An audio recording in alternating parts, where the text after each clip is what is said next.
ఎంతని ప్రేమించాలి నిన్ను దేవుడు ఎన్నని నీకివ్వాలి ఎంతని ప్రేమించాలి నిన్ను దేవుడు ఎన్నని నీకివ్వాలి తన చింత అంత నీవే తన చింత అంత నీవే ఈ కొంతైన బ్రతుకును అంకితమే చేయాలని కొంతైన బ్రతుకును తనకంకితమే చేయాలని ఎంతని ప్రేమించాలి నిన్ను దేవుడు ఎన్నని నీకివ్వాలి ఎంతని ప్రేమించాలి నిన్ను దేవుడు ఎన్నని నీకివ్వాలి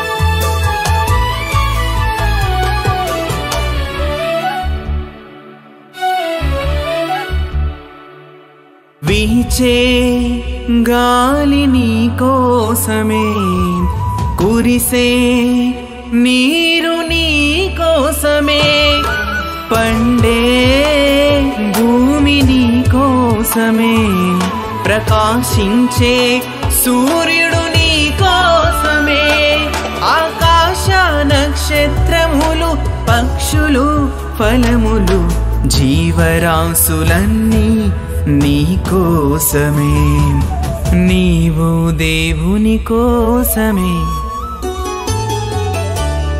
ఎంతని ప్రేమించాలి నిన్ను దేవుడు ఎన్నని నీకివ్వాలి ఎంతని ప్రేమించాలి నిన్ను దేవుడు ఎన్నని నీకివ్వాలి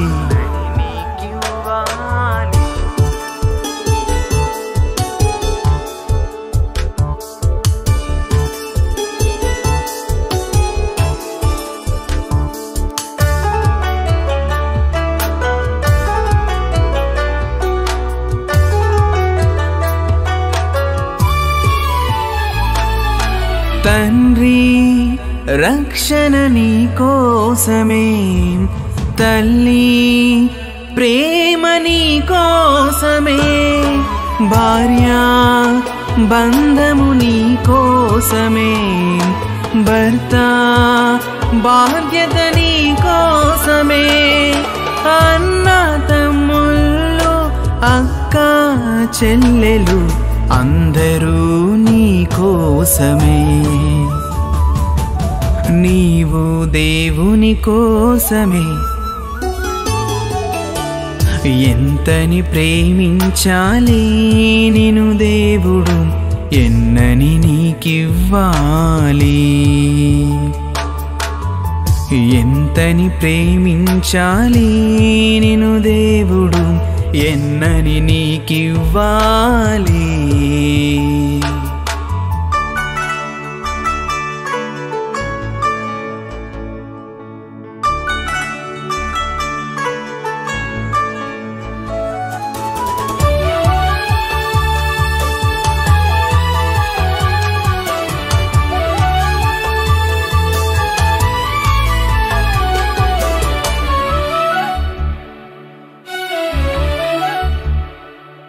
క్రీస్తు త్యాగం నీ కోసమే రుధిరం కార్చెను నీ కోసమే అవమానం పొందెను నీ కోసమే అలసి పోయెను నీ కోసమే పరిశుద్ధాత్మ ప్రయాసం ప్రవక్తల పరిచర్యలు ప్రాణాలు నీ కోసమే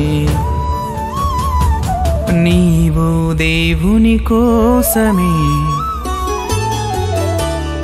ఎంతని ప్రేమించాలి నిన్ను దేవుడు ఎన్నని నీకివ్వాలి? ఎంతని ప్రేమించాలి నిన్ను దేవుడు, ఎన్నని నీకివ్వాలి? తన చింత అంత నీవే, తన చింత అంత నీవే. ఈ కొంతైన బ్రతుకును అంకితమే చేయాలని, కొంతైన బ్రతుకును తనకంకితమే చేయాలని ఎంతో ప్రేమించాడు నిన్ను దేవుడు, అన్నీ నీకిచ్చాడు. ఎంతో ప్రేమించాడు నిన్ను దేవుడు, నువ్వే కావాలన్నాడు, నువ్వే కావాలన్నాడు.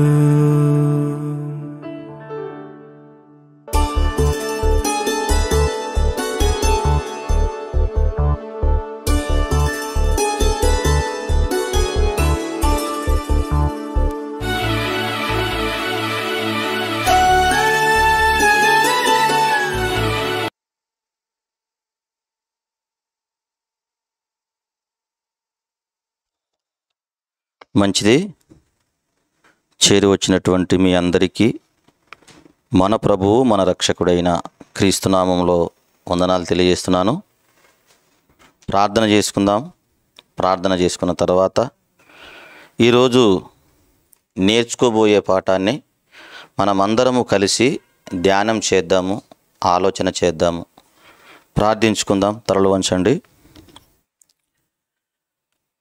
మహాపరిశుద్ధుడవైన మా ప్రియ పరలోకపు కన్న తండ్రి, సర్వోన్నతమైన నీ నామానికి, మరణించి తిరిగి లేచినటువంటి యేసుక్రీస్తు నామంలో నీకు స్తుతులు స్తోత్రాలు తెలియజేస్తున్నాము.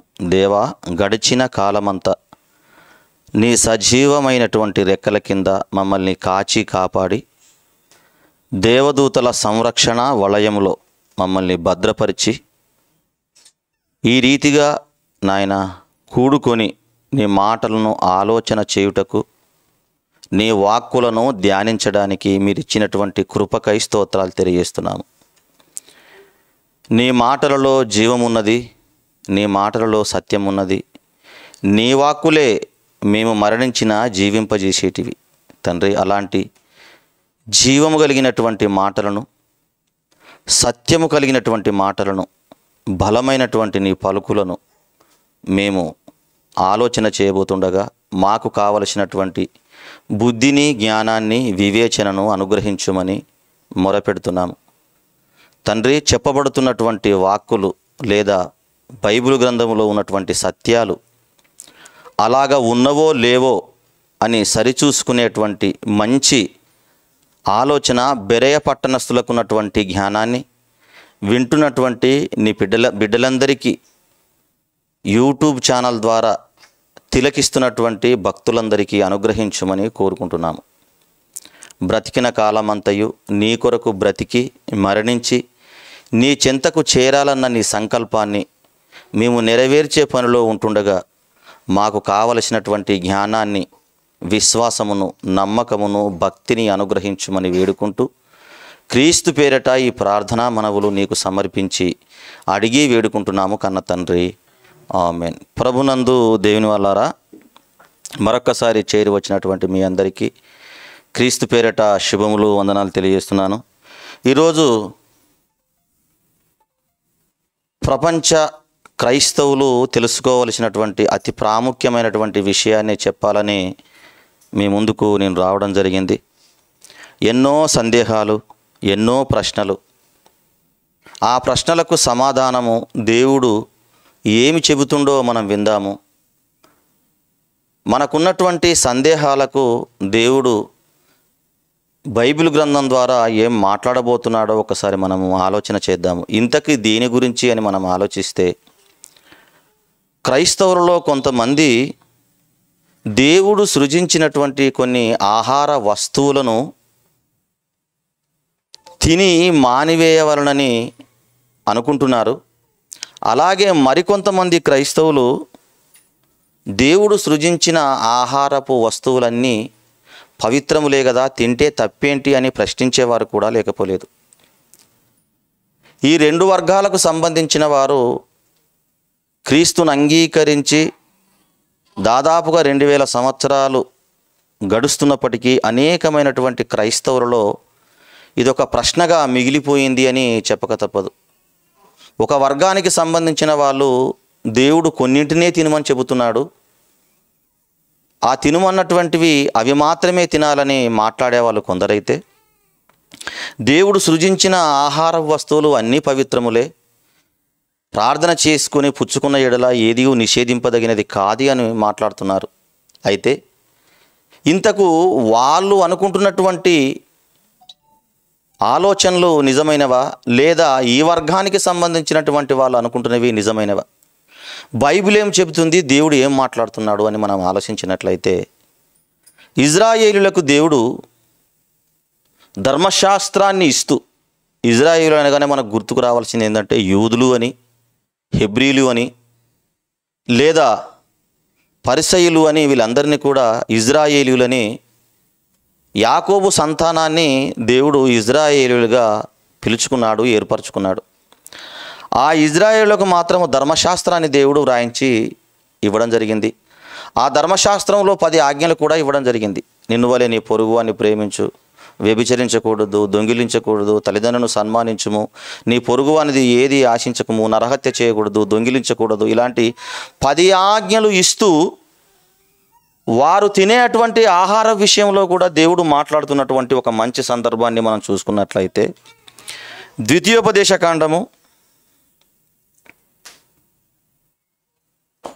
ద్వితీయోపదేశకాండము ఒకసారి మనము క్షుణ్ణ పరిశీలన చేస్తూ ముందుకు వెళ్ళవలసిందిగా మనవి చేస్తున్నాను. జాగ్రత్తగా వినే వాళ్ళందరూ కూడా తొందరపడకుండా, ఈ ప్రసంగం ముగింపు అయిపోయిన తర్వాత మీకు ఆన్సర్ వస్తుంది కాబట్టి ముందే మీరు కంగారుగా ఆలోచన చేయకుండా మంచి ఆలోచనతో దేవుని మాటలు వినాలని మనస్ఫూర్తిగా నేను కోరుకుంటున్నాను. ఇది కేవలం ఇజ్రాయేలులకే దేవుడు నియమించినటువంటి కట్టడ, నిబంధన, శాసనం, ఆర్టికల్స్ అని చెప్పక తప్పదు. ద్వితీయోపదేశకాండము 14వ అధ్యాయము 2వ వచనంలో దేవుడు ధర్మశాస్త్రంలో ఉన్నటువంటి ఆజ్ఞలను పాటించాలి అని ఇజ్రాయేలులకు చెబుతూనే ఆ ఇజ్రాయేలులకే తినే ఆహార విషయంలో కొన్నిటిని చెప్తున్నాడు దేవుడు. 2వ వచనంలో 14వ అధ్యాయము ద్వితీయోపదేశకాండము 2వ వచనం, ఏలయనగా నీ దేవుడైన యెహోవాకు నీవు ప్రతిష్ఠిత జనము. అంటే ప్రతిష్ఠిత అనగా ఒక ప్రత్యేకమైనటువంటి జనమని మనకు అర్థమవుతుంది ఈ మాటలో. ఎవరి గురించి మాట్లాడుతున్నాడు? లోకంలో ఉన్నటువంటి మనుషులందరి గురించి మాట్లాడడం లేదు, లేదా ఆనాటి కాలంలో బ్రతుకుతున్నటువంటి అన్యజనుల గురించి మాట్లాడడం లేదు. ఎవరి గురించి మాట్లాడుతున్నాడంటే ఇజ్రాయేలీల గురించి మాట్లాడుతున్నాడు దేవుడు. ఇజ్రాయేలీలను దేవుడు ప్రతిష్ఠించుకున్నాడు. ప్రతిష్ఠించుకున్నటువంటి జనానికి దేవుడు కొన్ని ఆజ్ఞలు ఇచ్చాడు, అవే 10 ఆజ్ఞలు. ఆ 10 ఆజ్ఞలతో పాటు దేవుడు వారికి తినే ఆహార విషయంలో కూడా కొన్ని సంగతులు చెబుతున్నాడు. ఇది కేవలం తన దేవుడైనటువంటి ఇజ్రాయేలును ప్రతిష్ఠించుకున్నటువంటి జనానికే అని మర్చిపోకూడదు, లేదా ఇజ్రాయేలులకు మాత్రమే అని మనం గమనించాలి. ఇక 2వ వచనం, మరియు యెహోవా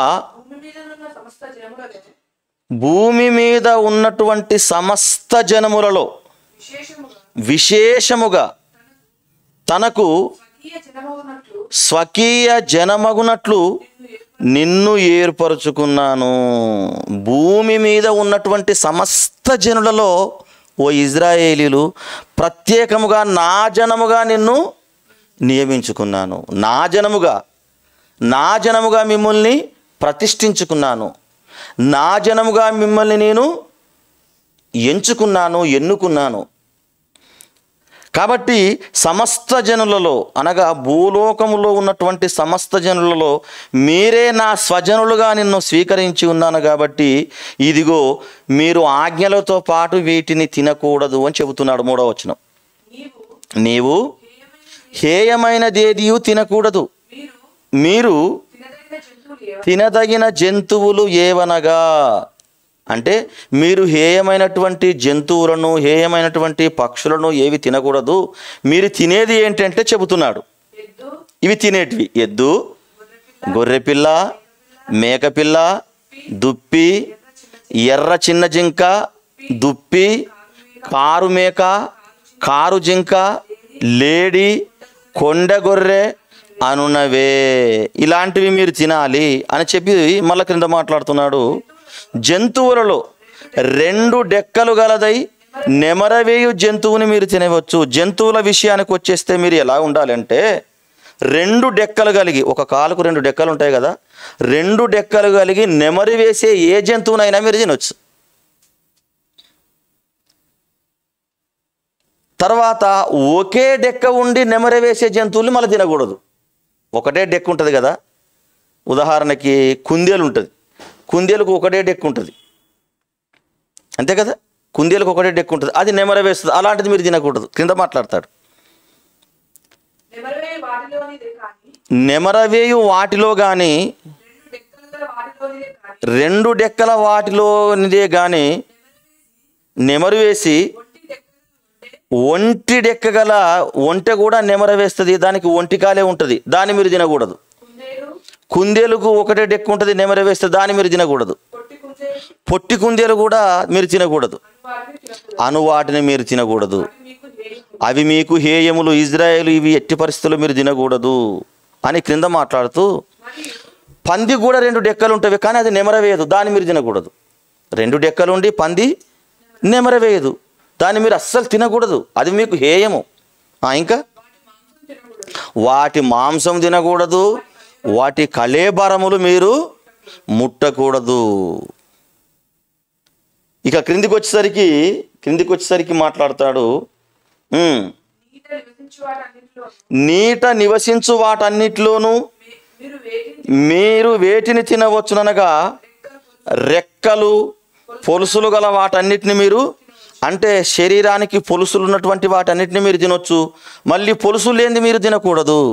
అంటే చేపలలో కూడా కొన్ని తినమన్నాడు, కొన్ని తినొద్దన్నాడు. జంతువులలో కూడా కొన్ని తినమన్నాడు, కొన్ని తినొద్దన్నాడు. పక్షుల్లో కూడా దేవుడు కొన్ని తినమన్నాడు, కొన్ని తినొద్దన్నాడు. అలాగే చనిపోయినది మీరు తినకూడదని మాట్లాడతాడు. చూడు 21వ వచనం.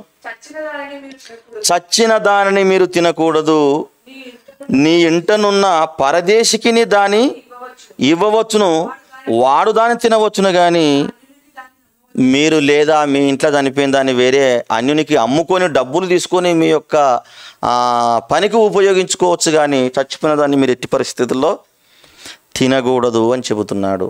అయితే ఇక్కడ మనం ఆలోచించవలసినటువంటి ఆలోచన ఏంటంటే, చాలామంది బోధకులు కూడా ఏ ఒక్కరు కూడా అపార్థం చేసుకోవలసినటువంటి అవసరత లేదు. వాక్యం ఏమి చెబుతున్నదన్నదే మనం ఆలోచించాలి. దేవుడు ఆది కాండంలో ఏమి చెప్పాడు, లేదా ఈ ఇజ్రాయేలులకు దేవుడు ఏమని చెప్పాడు ఆహార విషయంలో, నూతన నిబంధనకు వచ్చిన తర్వాత దేవుడు ఆహార విషయాలలో మరి ఎలా ఉండాలని చెప్పాడు, యేసుక్రీస్తు ఏం చెప్పాడు, ఇవన్నిటిని కూడా మనము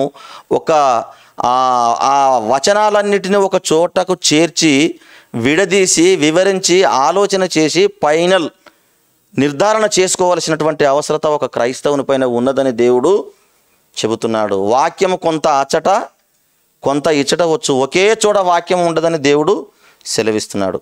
ఈ మాటతో లోకంలో ఉన్నటువంటి మెజారిటీస్ క్రైస్తవులు ఇదిగో పందిని తినకూడదు, కుక్కని తినకూడదు, 2 డెక్కలు ఉండి నెమరి వేసే వాటిని తినాలి కానీ ఒక డెక్క ఉండి నెమరు వేసేదాన్ని మీరు తినకూడదు. అంటే జంతువుల్లో కొన్నిటిని తినాలి, కొన్నిటిని తినకూడదు, పక్షుల్లో కొన్నిటిని తినాలి, కొన్నిటిని తినకూడదు, మరి జలచరములలో చేపలలో కూడా కొన్నిటిని తినాలి, కొన్నిటిని తినకూడదు.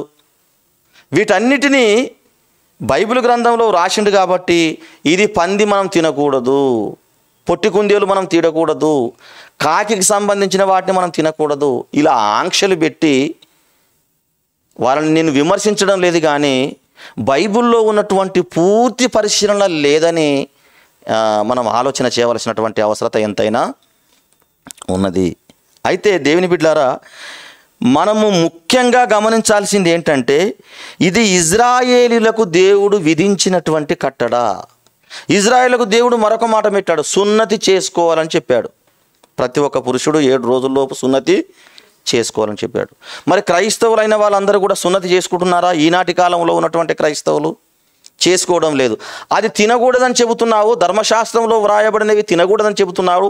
మరి ఇది ధర్మశాస్త్రంలో సున్నతి చేసుకోమని చెప్పాడు కదా దేవుడు, ఎందుకు సున్నతి చేసుకోమని చెప్పడం లేదు?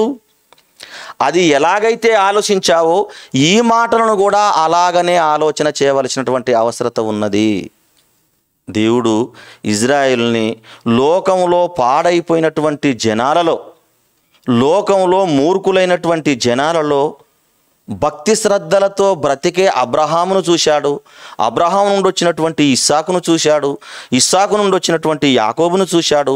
యాకోబు గర్భాన పుట్టినటువంటి 12 మంది గోత్రకర్తలను చూశాడు.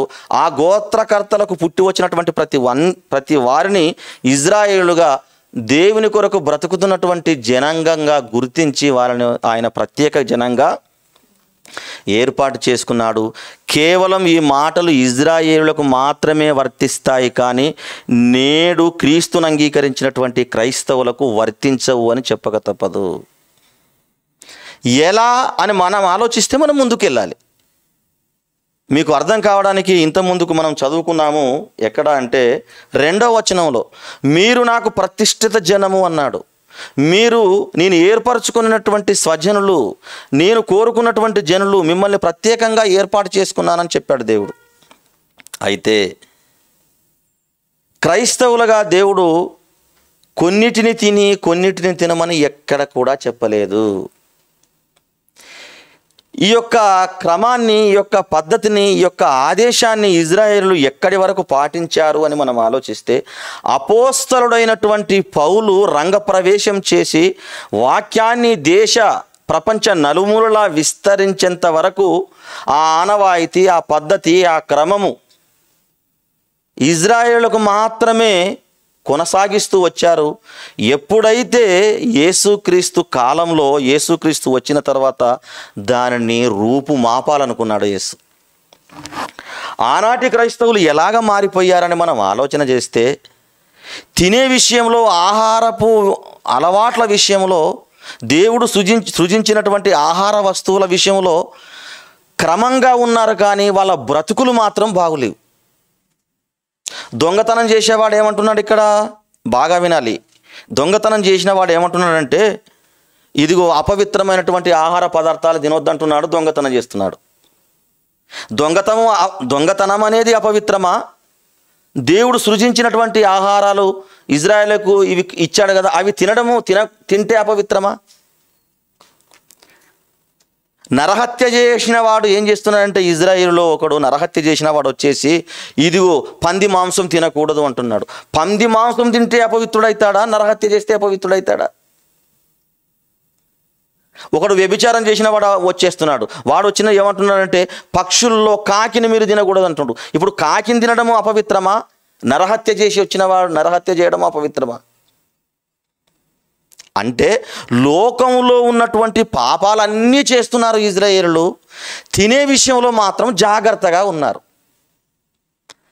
పాపం అనుకోవడం లేదు, పాపం అనుకోవడం లేదు, కానీ ఏమండి, పాపము కానిదే పాపం అనుకుంటున్నారు ఇజ్రాయేలీలు. ఒక సామెత ఉండే, ఆయనదంతా అగ్నిలో వేసి కానిది వంట పాత్రలో వేశారట. వెనకటికి ఒకరు అయినది అగ్నిలో వేసి కానిది వంట పాత్రలో వేసుకున్నారట. వాళ్ళు ఎంత జ్ఞానవంతులో చూడండి. అలాగే ఇజ్రాయేలు కూడా ఏం చేశారంటే, ఎక్కడ పరిశుద్ధంగా ఉండాలో అక్కడ పరిశుద్ధంగా ఉండకుండా, ఎక్కడ నీతిగా ఉండాలనో అక్కడ నీతిగా ఉండకుండా, ఏది పాటించాలనో అది పాటించకుండా, పాటించనిది అది ఒక పెద్ద దైవోపదేశం అని మాట్లాడుతున్నారు. అది ఇజ్రాయేలీల కాలము నాటి నుండి, లేదా మోషే నాయకత్వం నుండి, లేదా మోషే ఇచ్చినటువంటి ఆ శాసనము నుండి యేసుక్రీస్తు వచ్చేంత వరకు ఇజ్రాయేలీలు కొన్నిటిని తింటూ కొన్నిటిని తినకూడదు, కొన్నిటిని అపవిత్రం చేస్తూ కొన్నిటిని పవిత్రం చేస్తూ దేవుడు సృజించినటువంటి ఆహార వస్తువులలో కొన్నిటిని అలాగనే నిర్వర్తించుకుంటూ కొనసాగిస్తూ వచ్చారు. కానీ భక్తి విషయంలో మాత్రము మూర్ఖంగా బ్రతుకుతున్నారు. నీతిగా జీవించే విషయంలో మాత్రము క్రూరత్వం చూస్తున్నారు. విశ్వాసం కలిగి జీవించేటువంటి విషయంలో మాత్రము విశ్వాసం చూపలేకపోతున్నారు.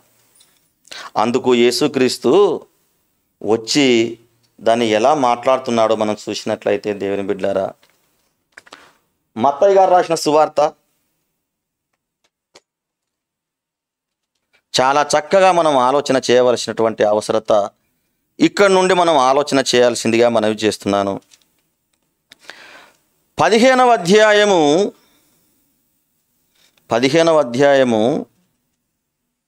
10వ వచనం చూడండి.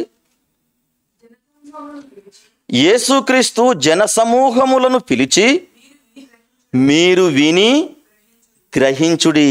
వినడం మాత్రమే కాదు, వినదాన్ని ఏం చేయాలంట? గ్రహించాలి. వినేదాన్ని ఏం చేయాలి? క్రైస్తవుడు గ్రహించాలి. గ్రహిస్తేనే విన్నది అర్థమవుతుంది. గ్రహించకుండా వింటే ప్రయోజనము లేదు. దేని గురించి మాట్లాడుతున్నాడంటే తినే ఆహారపు విషయాలలో మాట్లాడుతున్నాడు యేసు. మీరు విని గ్రహించుడి. అది ఏంటిదంటే నోట పడునది మనుషుని అపవిత్రపరచదు. నోట పడునది అది పంది మాంసం కావచ్చు, లేదా కాకి మాంసం కావచ్చు, లేదా ఏదైనా కావచ్చు. దేవుడు సృజించినటువంటి పక్షుల్లో కానీ, జంతువుల్లో కానీ, జలచరములలో కానీ, జీవులలో ఏదైనా నువ్వు ఏది తిన్నా తినే ఆహార పదార్థమును బట్టి నువ్వు అపవిత్రుడవు కావు అంటున్నాడు యేసు. నోట పడున్నది మనిషిని అపవిత్రపరచదు. నువ్వు కాకిని తింటావా, గద్దని తింటావా, కోకిలని తింటావా, పందిని తింటావా, ఏ మాంసం తింటావో తిను, ఏ ఆకుకూరలు తింటావో తిను, ఏ కూరగాయలు తింటావో తిను. లోకంలో దేవుడు సృజించినటువంటి 84 లక్షల జీవరాశులలో నీకు ఏది నచ్చితే అది తిను, ఏది నచ్చకపోతే అది తినకు. దేవుడు బలవంతం చేస్తలేడు. నువ్వు తప్పకుండా ఈ మాంసం తినాలని ఆర్డర్ ఇస్తలేడు. 84 లక్షల జీవరాశులు ఉన్నాయి కదా, నీకు నచ్చింది నువ్వు, నచ్చంది వదిలిపెట్టేసి. నోట పడునది మనుషుని అపవిత్రపరచదు. నోట పడునది ఎట్టి పరిస్థితుల్లో మనిషిని అపవిత్రపరచదు. మరి దేన్ని అపవిత్రపరుస్తుందట మనిషిని? నోటి నుండి వచ్చినదే మనుషుని అపవిత్రపరచును. నోట్లో పడేది మనిషిని అపవిత్రపరచదు. నోట్లో పడేది మనిషిని అపవిత్రపరచదు. ఏది అపవిత్రపరుస్తుందట? నోట నుండి వచ్చినది. అంటే నువ్వు మాట్లాడే దుర్భాషలు, నువ్వు తిట్టే నీకు అలవాటు ఉంటుందా? ఆ తిట్టేటువంటి మాటలు, నీ యొక్క దుర్భాషలు, నీ యొక్క సరసోక్తులు, నువ్వు మాట్లాడుతున్నటువంటి విధానము, నువ్వు సంభాషిస్తున్నటువంటి ఆ క్రూరమైనటువంటి పదజాలాలు, నువ్వు ఉచ్చరిస్తున్నటువంటి ఆ మూర్ఖపు సంభాషణలు, ఇవన్నీ ఎక్కడి నుండి వచ్చేస్తాయి? నోటి నుండి వచ్చేస్తాయి. నోటి నుండి వచ్చాయంటే మనసు, నీ హృదయంలో ఏముంది? పాపం ఉంది. నీ హృదయంలో ఉన్నటువంటి పాపాన్ని బట్టి నువ్వు అపవిత్రుడవైతావు. కానీ తినే ఆహార పదార్థాలను బట్టి నువ్వు ఎట్టి పరిస్థితుల్లో అపవిత్రుడవు కావు. ఇక్కడ యేసుక్రీస్తు ఏమంటున్నాడంటే, ఉదాహరణకి నేను కాకి మాంసం తిన్నాను. కాకి మాంసం తిన్న ఆ మాంసము నా మనస్సులోకి వెళుతుందా, నా కడుపులోకి వెళుతుందా? ఇప్పుడు కాకి మాంసం తిన్నాను నేను, అది అపవిత్రమైందని చెప్తున్నాడు కదా. కాకి మాంసం నేను తింటే అది నా మనస్సులోకి, అనగా నా హృదయంలోకి వెళుతుందా, నా కడుపులోకి వెళుతుందా? నా కడుపులోకి వెళుతుంది కానీ నా మనస్సులోకి వెళ్ళదు. అలాగే ఒక అమ్మాయిని నేను చూసినప్పుడు మోహపు చూపుతో నా ఆలోచన ఉంటే ఆ ఆలోచన నా హృదయంలోకి వెళుతుందా, నా కడుపులోకి వెళుతుందా? నా హృదయంలోకి వెళుతుంది. అంటే భౌతికమైనవి ఆశించి కోరికలు అవి మనసులోకి వెళుతాయి. భౌతికమైన తినేటువంటి తిండి అది కడుపులోకి వెళుతుంది. కడుపులోకి వెళ్ళి అక్కడ కాపురం చేస్తుందా? ఏదైనా మాంసం తిన్నప్పుడు, అపవిత్రమైనటువంటి ఏదైనా తిన్నప్పుడు కడుపులోకి వెళ్ళి ఏమన్నా అపవిత్రం చేస్తుందా? బహిర్భూమిలో విడవబడుతుంది, అనగా బాత్రూములలో విడవబడుతుంది, కొన్ని అక్కడక్కడ ప్రదేశాలలో విడవబడుతుంది. అదే విషయాన్ని మాట్లాడుతున్నాడు యేసు. మత్తయి సువార్త 15వ అధ్యాయము 18వ వచనం చూడండి. 17వ వచనం, 15వ అధ్యాయం 17వ వచనం. 16 నుండి చదివితే ఇంకా బాగుంటుంది. ఆయన యేసు, మీరును ఇంతవరకు అవివేకులై ఉన్నారా? ఎవరితోనంటున్నాడు? శిష్యులతో మాట్లాడుతున్నాడు. వాళ్ళకు అర్థం కాలేదు, ప్రభువా ఇలా ఖండితంగా మాట్లాడితే ఎవరు నిన్ను అంగీకరిస్తారు? నువ్వు చేస్తున్నటువంటి బోధ అపవిత్రమైనటువంటి బోధ అనుకుంటారు కదా, మరి ఎవడు రక్షణ పొందుతాడు ఇంత గట్టిగా మాట్లాడితే అన్నప్పుడు వాళ్ళతో ఏమని మాట్లాడుతున్నాడు యేసు? మీరును ఇంతవరకు అవివేకులై ఉన్నారంటే మీకు కూడా ఇప్పుడు నాతో ఉండి దాదాపుగా 3 సంవత్సరాలు అయిపోతుంది, నేను చెప్పే బోధ మీకు అర్థం కాలేదు, మీరు కూడా ఇంత అవివేకులై ఉన్నారా అని మాట్లాడుతూ, నోటిలోనికి పోవునదంతయు, ఏమన్నాడు?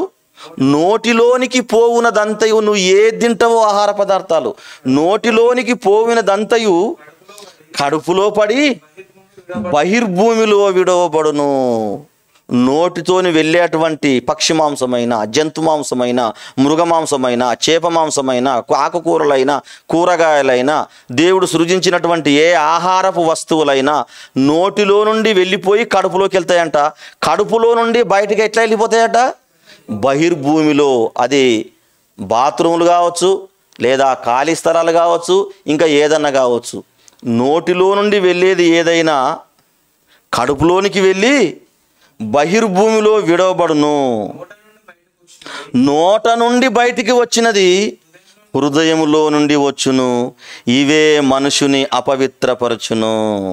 ఇదే ఇంకా విషయాన్ని క్లియర్ కట్గా చెప్తాడు చూడండి. మార్కు సువార్త 7వ అధ్యాయం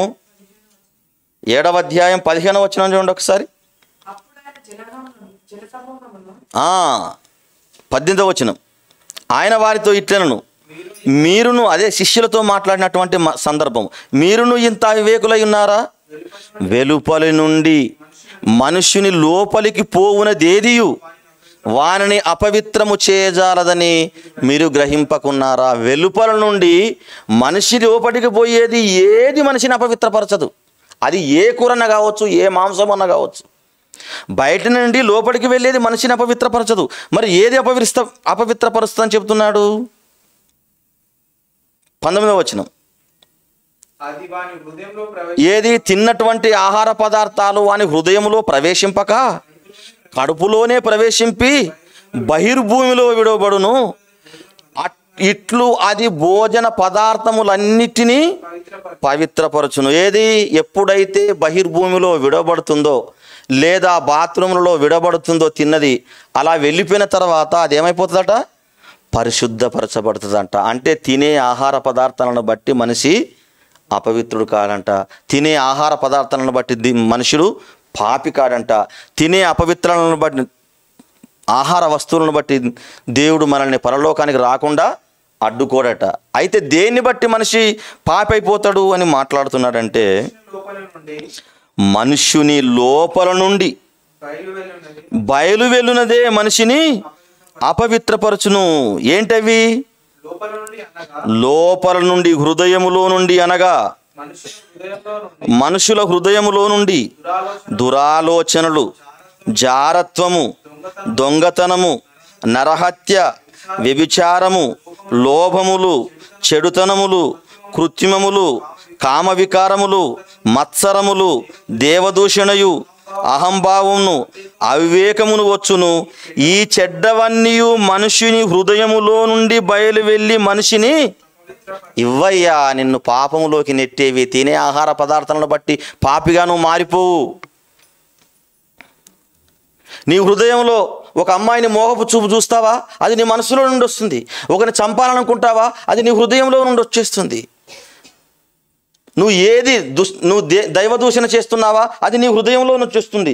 దాదాపుగా ఎన్ని ఇచ్చాడు దేవుడు అని మనం ఆలోచిస్తే, ఒకసారి దురాలోచనలు, జారత్వము, దొంగతనములు, నరహత్యలు, వ్యభిచారములు, లోభములు, చెడుతములు, కృత్రిమములు, కామ వికారములు, మత్సరములు, దేవదూషణయు, అహంభావములు, అవివేకమును వచ్చును.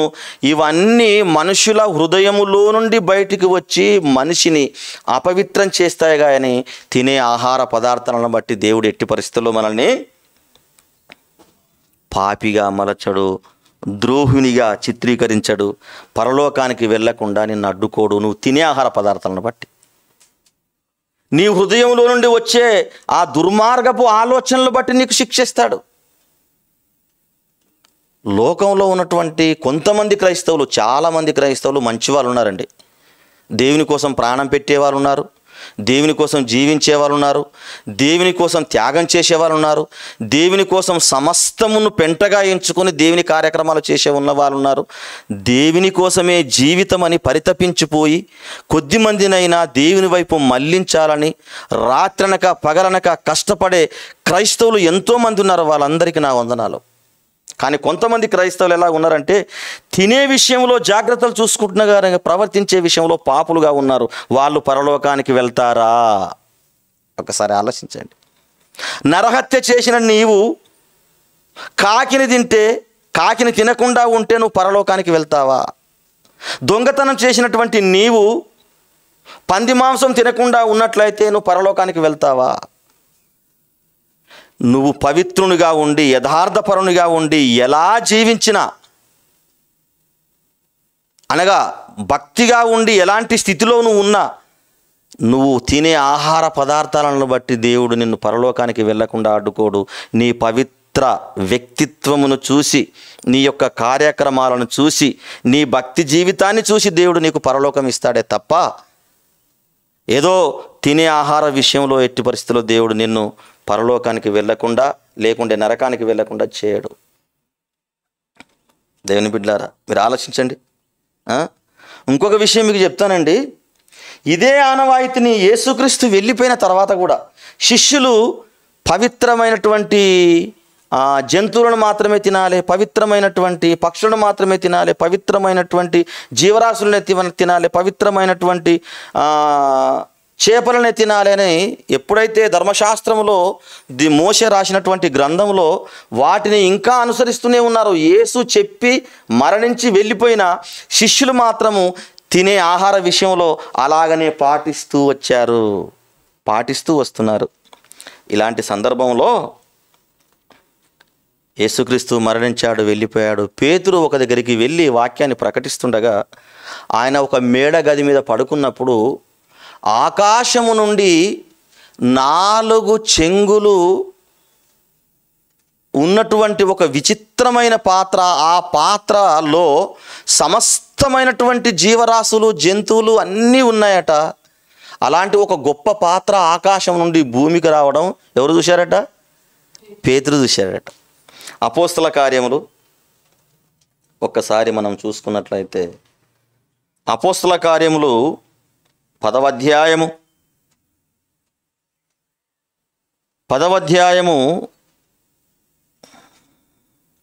9వ వచనం చూడండి. మరునాడు వారు ప్రయాణమైపోయి పట్టణమునకు సమీపించినప్పుడు పగలు ఇంచుమించు 12 గంటలకు ప్రార్థన చేయుటకు మిద్దె మీదకి ఎక్కిండు, ప్రార్థన చేసుకున్నాడు. అతడు మిక్కిలి ఆకలిగొని భోజనం చేయగోరెను. మిద్దె మీదకి ఎక్కాడు, అలసిపోయాడు, మిద్దె మీదకి ఎక్కాడు, ప్రార్థన చేసుకున్నాడు. ఇక నేను తినాలి, ఆకలి అవుతుందని ఇక దిగి భోజనం, మిక్కిలి ఆకలి అవుతుందంటండి.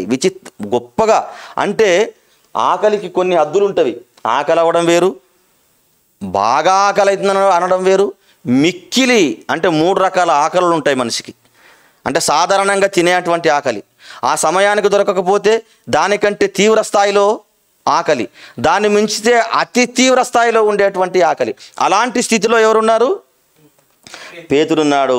ఇక దిగి అన్నం తినాలని, భోజనం చేయాలి అనుకున్నాడండి. అప్పుడు 11వ వచనంలో ఏమైందో చూడండి. ఆకాశము తెరవబడుటయు 4 చెంగులు పట్టి దింపబడిన పెద్ద దుప్పటి వంటి ఒక విధమైన పాత్ర భూమి మీద దిగి వచ్చుటకు చూచెను. 4 చెంగులు పట్టి దింపుతున్నటువంటి ఒక విచిత్రమైన పాత్ర ఆకాశం నుండి భూమికి దిగడము చూశాడట. ఎవరు? పేతురు. అబ్బో, నాకు ఆకలి అవుతుంది, దేవుడు ఇంత గొప్పగా పంపిస్తున్నాడా అని ఆ పాత్రలోకి తొంగి చూశాడట. ఆ పాత్రలు ఏమున్నాయట చూడండి ఒకసారి.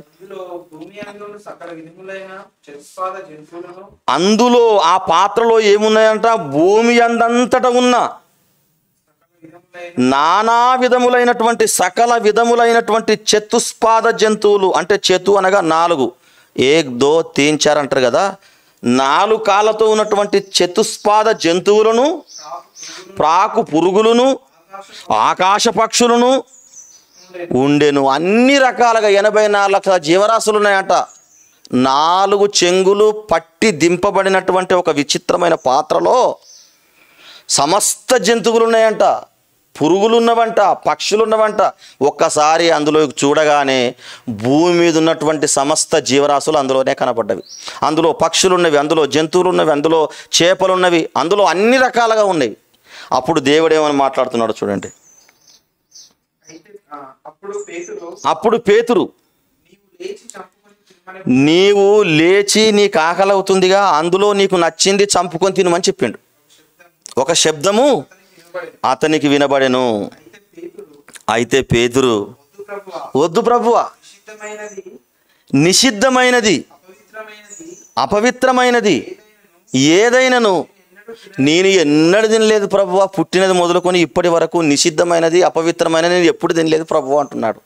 ఎందుకంటే మా ధర్మశాస్త్రములో మోషే మాకు ఆజ్ఞనిచ్చాడు కదా, కాకిని దానికి సంబంధించినటువంటి ఏ పిట్టిని తినొద్దని చెప్పాడు కదా, పందిని తినొద్దని చెప్పాడు కదా, ఒకటే డెక్క ఉండి నెమర వేసే ఏ జంతువుని తినకూడదని చెప్పాడు కదా. ఆ చట్టాన్ని, ఆ శాసనాన్ని ఇప్పటి వరకు మా పితరులు పాటించారు, మా పితరులు పాటించారు, మేము పాటించాము. నిషిద్ధమైనది ఏది ఇప్పటి వరకు మేము తినలేదు ప్రభువా, నువ్వెలా చంపుకోమని చెబుతున్నావు ప్రభువా అని ఆ దేవుని అడిగాడట పేతురు. అప్పుడు దేవుడు దానికి ఏమని మాట్లాడాడు చూడండి. దేవుడు పవిత్రము చేసిన వాటిని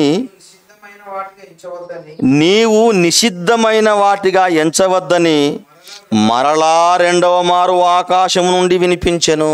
ఏమయ్యా, అందులో ఉన్నటువంటి జీవరాశులు మీ తండ్రి చేశాడా, మీ తల్లి చేసిందా?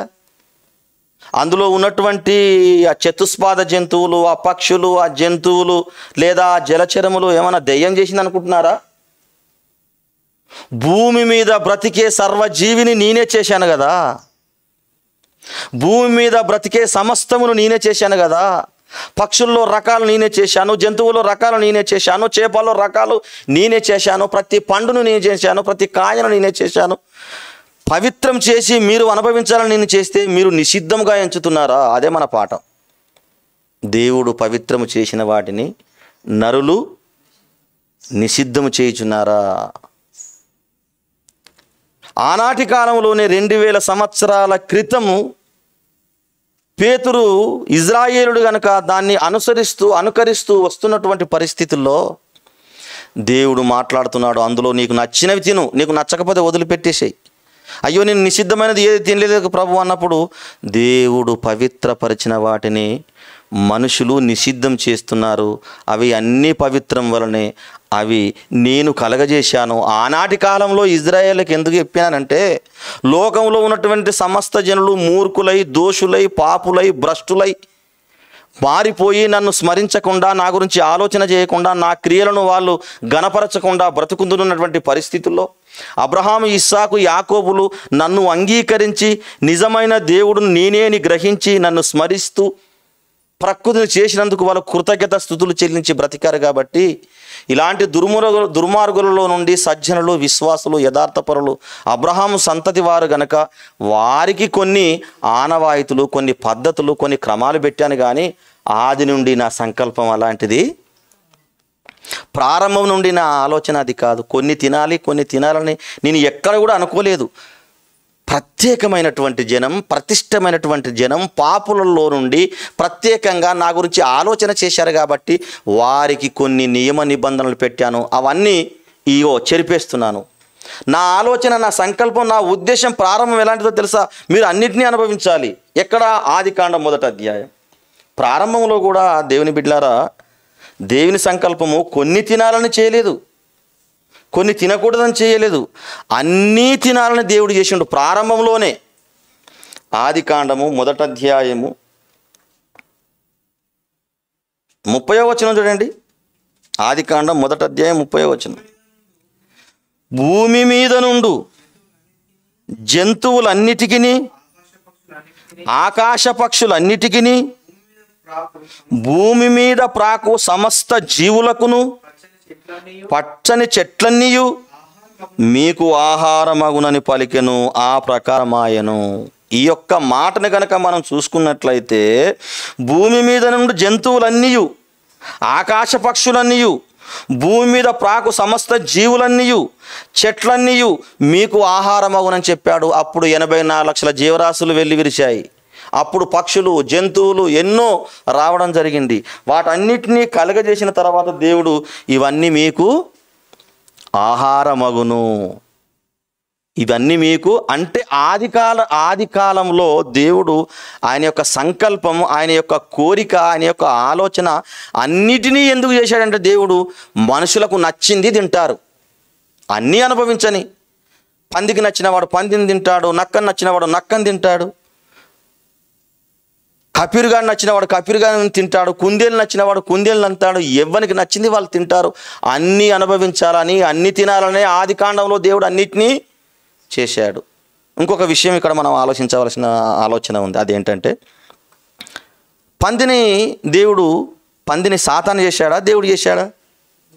దేవుడే చేశాడు. కపిరిగాని దేవుడు చేశాడా? సాతాను చేసిందా? దేవుడే చేశాడు.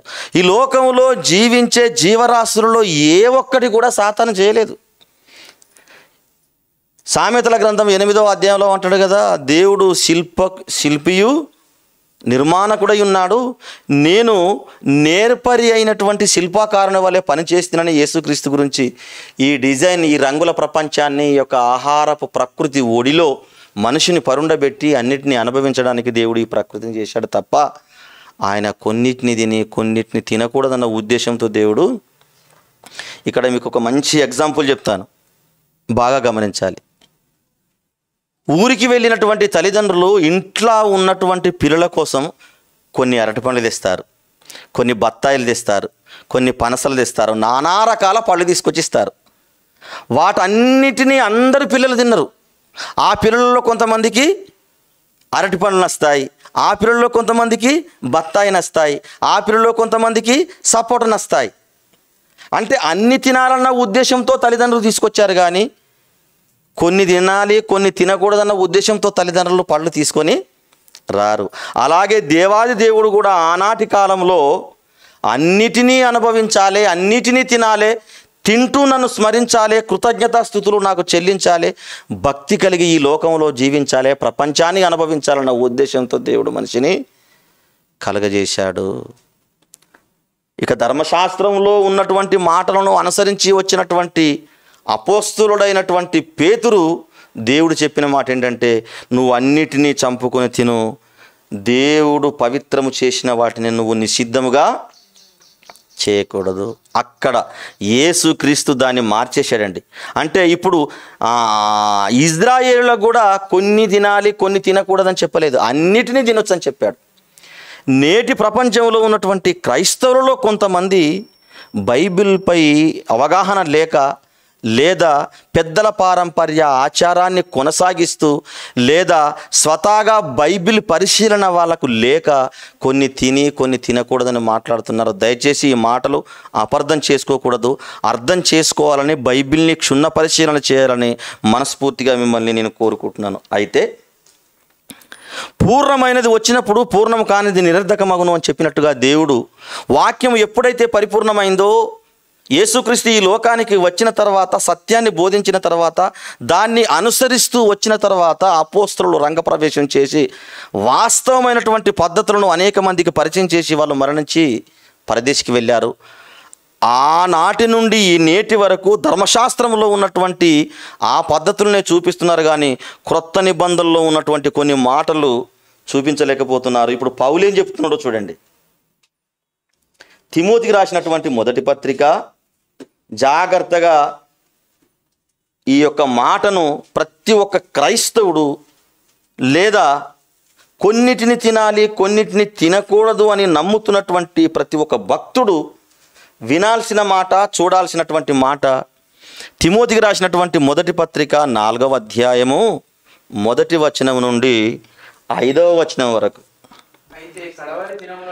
అయితే చివరి దినములలో కొందరు అబద్ధికులు వేషధారణ వలన మోసపరచు ఆత్మలయందు దయ్యముల బోధయందు లక్ష్యముంచి, ఎంత క్లుప్తంగా, ఎంత వివరంగా, ఎంత మంచి భావంతో మాట్లాడుతున్నాడు చూడండి పౌలు గారు.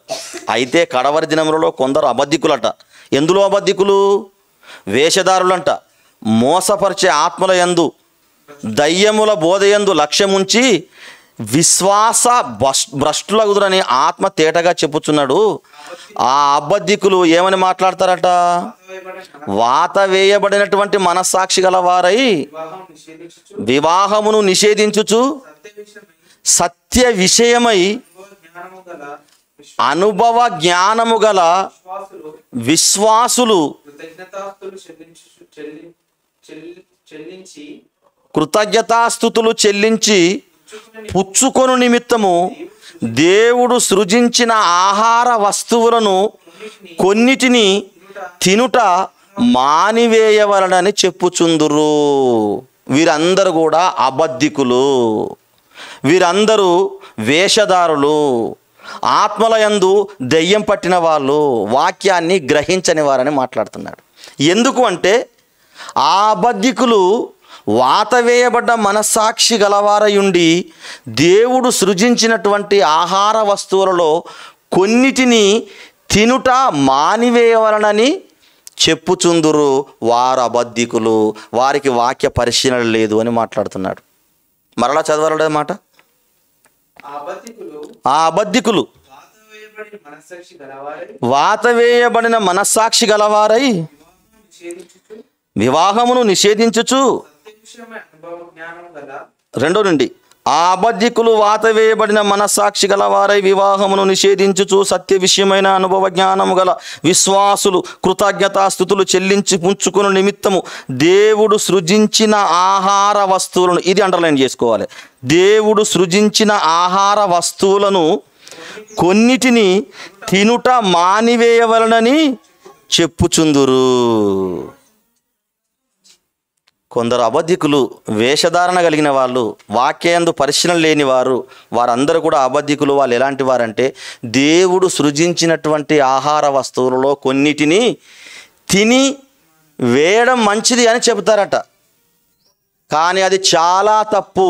ఎందుకంటే క్రింద మాట్లాడుతున్నాడు, దేవుడు సృజించిన ప్రతి వస్తువు మంచిది. దేవుడు సృజించిన ప్రతి వస్తువు మంచిది. దేవుడు సృజించినటువంటి కాకి మంచిది, పంది మంచిది, నక్క మంచిది, కపిరిగాడు మంచిది, ఏమండి, కుందేలు మంచిది, పొట్టి కుందేలు మంచిది, బోర్వా మంచిది, కాంచు పక్షి మంచిది. ఎంత మంచిగా మాట్లాడుతున్నాడండి పౌలు గారు. దేవుడు సృజించిన ఆహార వస్తువులు కొన్నిటిని తినివేయటం మానవేయాలని చెప్పుతుందురు. అయితే దేవుడు సృజించిన ప్రతి వస్తువు మంచిది. కృతజ్ఞత స్తుతులు చెల్లించి పుచ్చుకో. ఏదన్నా కానీ నీకు నచ్చితే, ఏదన్నా తినాలనిపిస్తే కృతజ్ఞత స్తుతులు కలిగి పుచ్చుకున్న ఎడల ఏది నిషేధింపదగినది కాదు, అన్నీ పవిత్రములే. ఎందుకంటే నువ్వు ప్రార్థన చేస్తావు, కృతజ్ఞతలు చెల్లిస్తావు. ఏదైనా వండుకున్నావు అనుకో, ప్రభువా నీకు వందనాలు, ఈ ఆహారం ఇచ్చినందుకు నీకు కృతజ్ఞతాస్తుతులు చెల్లిస్తున్నాను, వచ్చే ఎనర్జీని నీకోసం వాడుకునేటువంటి ధన్యత అనుగ్రహించండి ప్రభువా. నువ్వు ప్రార్థన చేసి కృతజ్ఞతాస్తుతులు చెల్లించి ఏం చేస్తున్నావు? ఇప్పుడు పుచ్చుకుంటున్నావు, తినేస్తున్నావు. దేవుడు సృజించిన ప్రతి ఆహార వస్తువు మంచిది. కృతజ్ఞతాస్తుతులు చెల్లించి పుచ్చుకొనిన ఎడల ఏదియూ నిషేధింపదగినది కాదు. ఏలయనగా ఎందుకంటే పుట్టినటువంటి ప్రతి వస్తువు ఆ దేవుని వాక్యం వలనను ప్రార్థన వలనను పవిత్రపరచబడుచున్నది. అది ఎలా పుట్టింది? ఆదియందు వాక్యం ఉండెను, వాక్యము దేవుని యొద్ద ఉండెను, వాక్యము దేవుడై ఉండెను, ఆ వాక్యమే దేవుడై కృపాసత్య సంపూర్ణుడిగా వచ్చెను. ఆ వాక్యం ద్వారానే ఈ లోకమంతా కూడా కలిగింది. ఈ లోకంలో ఇవన్నీ ఆహార పదార్థాలు కలిగినటువంటి జీవరాశులు ఉన్నాయి. ఆయన దేవుని మాట వలన కలిగినవి కాబట్టి ఎట్టి పరిస్థితుల్లో అవి అపవిత్రం కాదు. అన్నీ పవిత్రులే, అన్నీ పవిత్రమే. ఎంత మంచి వివరణతో కూడుకున్నటువంటి మాటనండి ఇవి. మరలా 5వ వచనం, ఏలయనగా అది దేవుని వాక్యం వలన నువ్వు చేసేటువంటి ప్రార్థన వలన పవిత్రపరచబడుచున్నది. కాబట్టి అలాంటి బోధలు చేసేవాళ్ళు అబద్ధికులు, ఆత్మ పరిపూర్ణమైనటువంటి జ్ఞానం లేని వాళ్ళు, పెద్దల పారంపర్యాచారాన్ని కొనసాగించే వాళ్ళని మాట్లాడుతున్నారు. ఇది నేను మాట్లాడుతున్నటువంటి మాటలు అనుకోకండి, దయచేసి బైబిల్ గ్రంథంలో దేవుడు క్లుప్తపరిచినటువంటి మాటలు. ఆది కాండంలోనే దేవుడు అన్నిటినీ అనుభవించమన్నాడు. ఆది కాండంలోనే అన్ని మీకు ఆహారమగునని చెప్పాడు. అయితే ఇక్కడ ఒక ట్విస్ట్ ఉన్నదని మీరు గమనించాలి. ఏంటంటే అది ఎక్కడ పడితే ఎక్కడ తినడానికి వీలు లేదు. ఉదాహరణకి సమస్తము తినవచ్చని వాక్యం తెలిసిన వాడు అంటున్నాడు, కొన్ని మాత్రమే తినాలని వాక్యం తెలియని వారు అంటున్నారు. ఇప్పుడు సమస్తము తినవచ్చని అనుకుంటున్నటువంటి నీవు కొన్ని మాత్రమే తినాలి అనుకుంటున్నటువంటి వాని ముందు నీకు నచ్చిందంతా తినేసి వాని అవిశ్వాసానికి గురి చేయకండి అని మాట్లాడుతున్నాడండి. అర్థమైందా మీకు? గమనించాలి. ఉదాహరణకు నాకు వాక్యం తెలిసింది, నేను సమస్తమును తినవచ్చు అనుకుంటున్నాను. రైట్, వాక్యం తెలుసు కాబట్టి.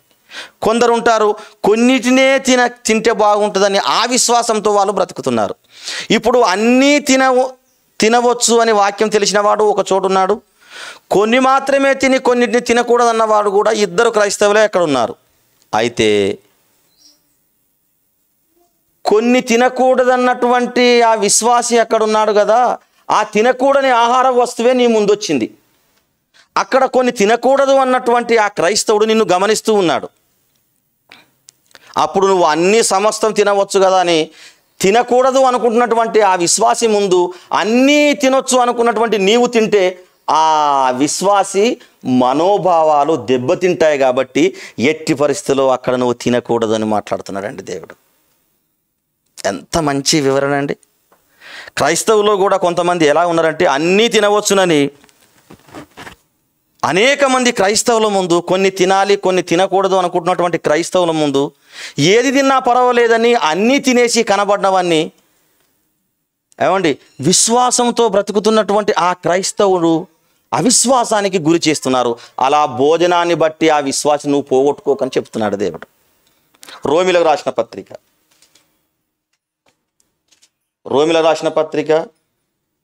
14వ అధ్యాయము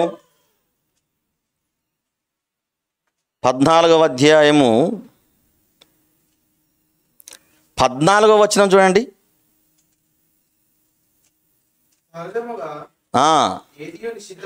సహజముగా ఏదియు దేవుడు సృజించినటువంటి ఆహార వస్తువులు నిషిద్ధమైనవి కాదని ప్రభువైన యేసునందు ఎరిగి రూఢిగా నేను నమ్ముచున్నాను పౌలు అంటున్నాడు.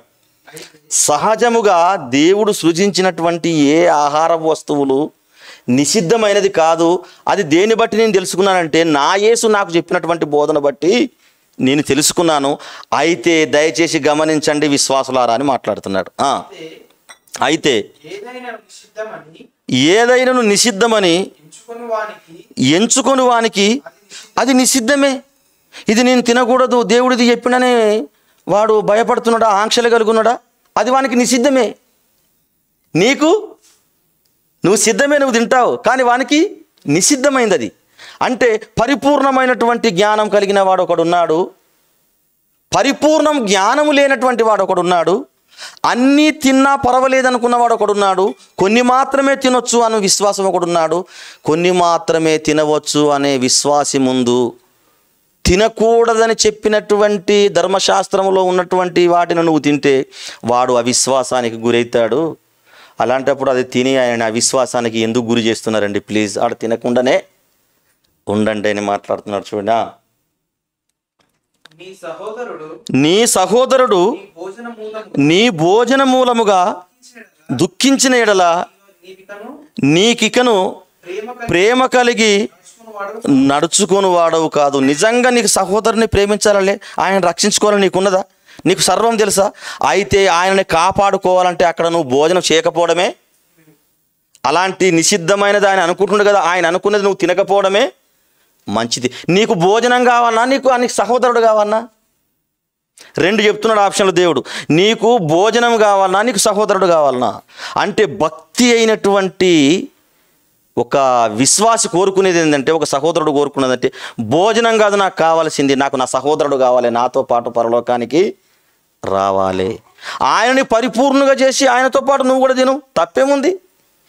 ఆయనకు సమస్తము తెలియజేసి ఆయనతో పాటు నువ్వు కూడా భోజనం చెయ్యి, ఆయనని పరిపూర్ణ చేసి ఆయనతో పాటు భోజనం చెయ్యి.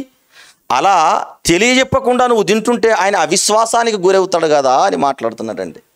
ఎంత మంచి మాటలో చూడండి దేవుని బిడ్డలారా. 16వ వచనం, 15 నుండి, నీ సహోదరుడు నీ భోజన మూలముగా దుఃఖించిన ఎడల నీవికను ప్రేమ కలిగి నడుచుకున్న వాడవు కావు. ఎవని కొరకు క్రీస్తు చనిపోయాను వానిని నీ భోజనం చేత పాడు చేస్తావా? నీ భోజనాన్ని బట్టి అన్ని తినొచ్చని ఎక్కడ పడితే అక్కడనే తింటావా? భోజనాన్ని బట్టి సహోదరుని పోగొట్టుకుంటావా? ఆ సహోదరుని నిమిత్తమే కదా యేసు ప్రాణం పెట్టింది, ఆ సహోదరుని నిమిత్తమే కదా యేసు రక్తం గార్చింది. ఆ సహోదరుడు నీతో పాటు పరలోకానికి రావాలన్న ఉద్దేశంతోనే కదా. అలాంటి సహోదరుని నువ్వు అవిశ్వాసానికి గురి చేస్తావా? దయచేసి భోజనం బట్టి మాట్లాడతాడు. చూడు కింద 17వ వచనం, దేవుని రాజ్యము 15వ వచనంలో చివరి మాట, క్రీస్తు చనిపోయాను వానిని నీ భోజనము చేత పాడు చేయకము, నీ భోజనం చేత పాడు చేయకము. మీకున్న మేలైనది దూషణ పాలు కానీయకుడి. దేవుని రాజ్యము భోజనమును పానమును కాదు గాని నీతియు సమాధానము పరిశుద్ధాత్మయందలి ఆనందములయున్నవి. దేవుని రాజ్యం అంటే ఏమనుకుంటాము? తినడము త్రాగడమే అనుకుంటున్నారా? ఇది కాదు. ఏమంటున్నాడు? నీతియు సమాధానమును పరిశుద్ధాత్మయందలి ఆనందము. ఆది ఆనందించండి, మీరు రక్షించుకోండి. అవసరం అనుకుంటే ఆయన తినొద్దు అంటున్నాడు కదా, నిజమే బ్రదర్, తినొద్దు అని ఆయన కాపాడుకోండి.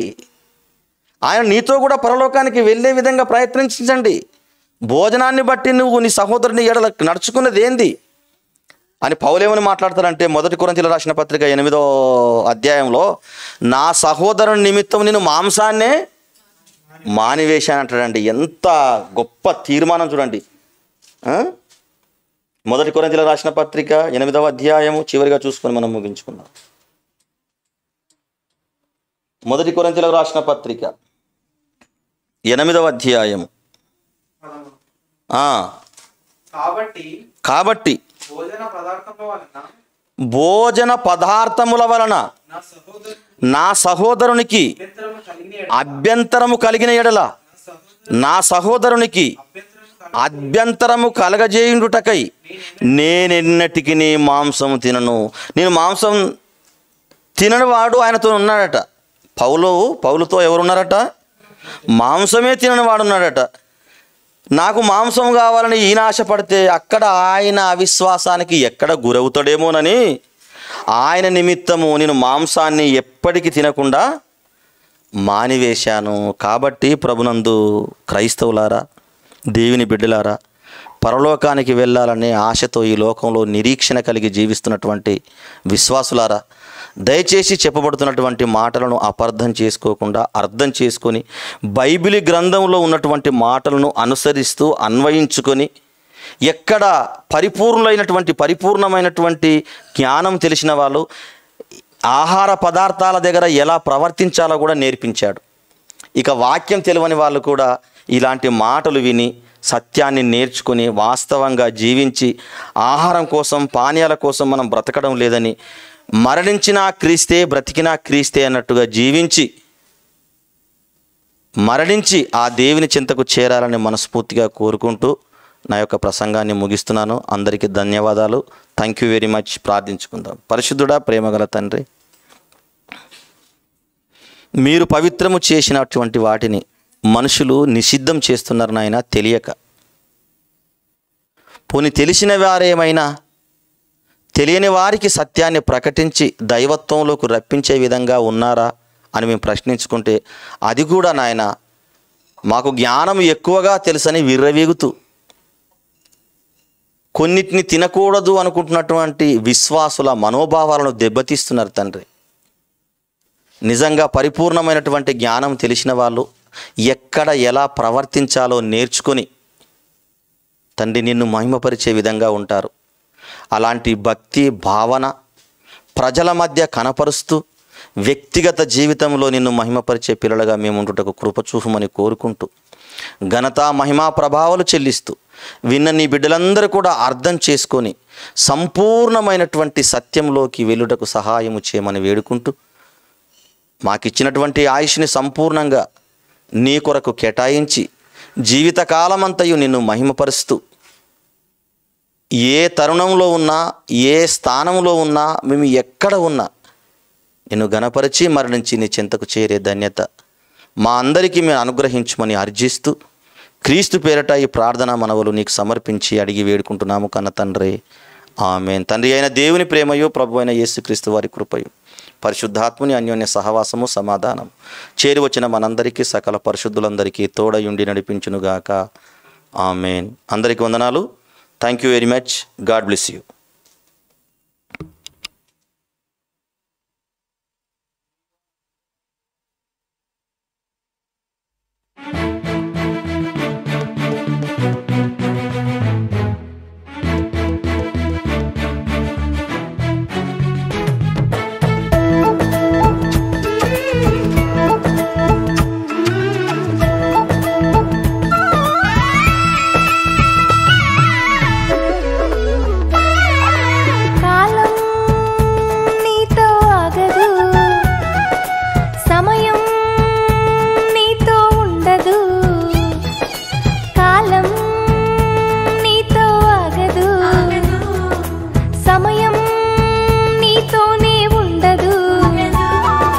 పరుగులు తీస్తుంది, ఉరకలు వేస్తుంది, దేవుడు చెప్పిన ఆజ్ఞను పాటిస్తూ ఉంది.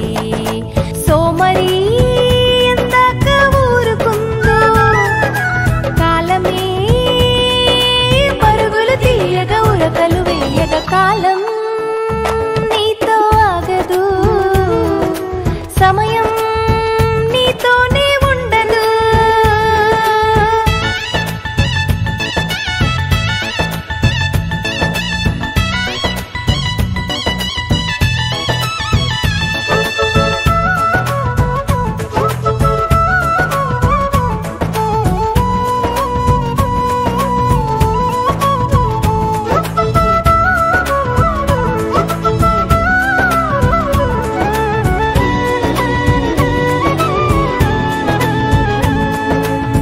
కాలాన్ని వృధాగా గడిపిన వారు ఎందరో అజ్ఞానులుగా చరిత్రహీనులయ్యారు.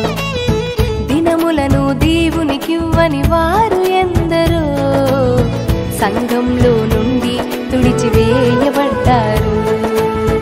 దేవునికై పుట్టిన నీవు దేవుని పని చేయాలి, సమయమును వృధాగా గడపగా సద్వినియోగించాలి.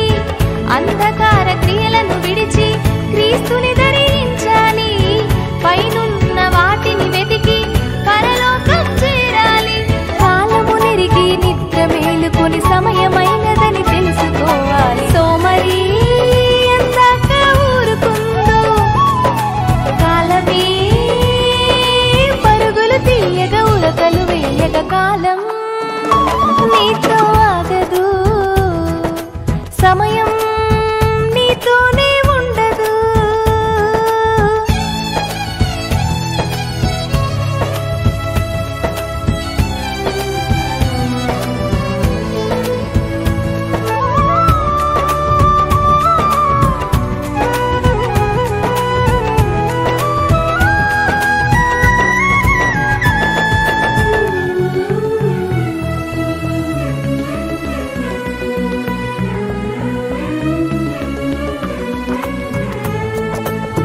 సమయమును దేవునికిచ్చిన వారు ఎందరో సత్యములోనే నిలిచిపోయారు. ప్రాణాలను దేవునికిచ్చిన వారు ఎందరో పరిశుద్ధులుగా ప్రసంగాల్లో నిలిచారు. తిరస్కార కొరడా దెబ్బలు బంధకములు అనుభవించిరి. అడవులలో కొండలలోను గుహలలోన తిరుగులాడిరి. శోధింపబడిన వారు ఖడ్గముతో చంపబడిరి. సమయమనక అసమయమనక ప్రభు పనిలో ప్రయాసపడిరి. అలుపెరుగని పోరాటం చేసి ఆయుష్కాలం ముగించుకొనిరి. సోమరి ఎందాక ఊరుకుందో కాలమే పరుగులు తీయగ ఉరకలు వేయగ. కాలం నీతో ఆగదు, సమయం నీతో ఉండదు. కాలం నీతో ఆగదు, సమయం నీతోనే ఉండదు. పరుగులు తీస్తుంది, ఉరకలు వేస్తుంది. దేవుడు చెప్పిన ఆజ్ఞను పాటిస్తూ ఉంది.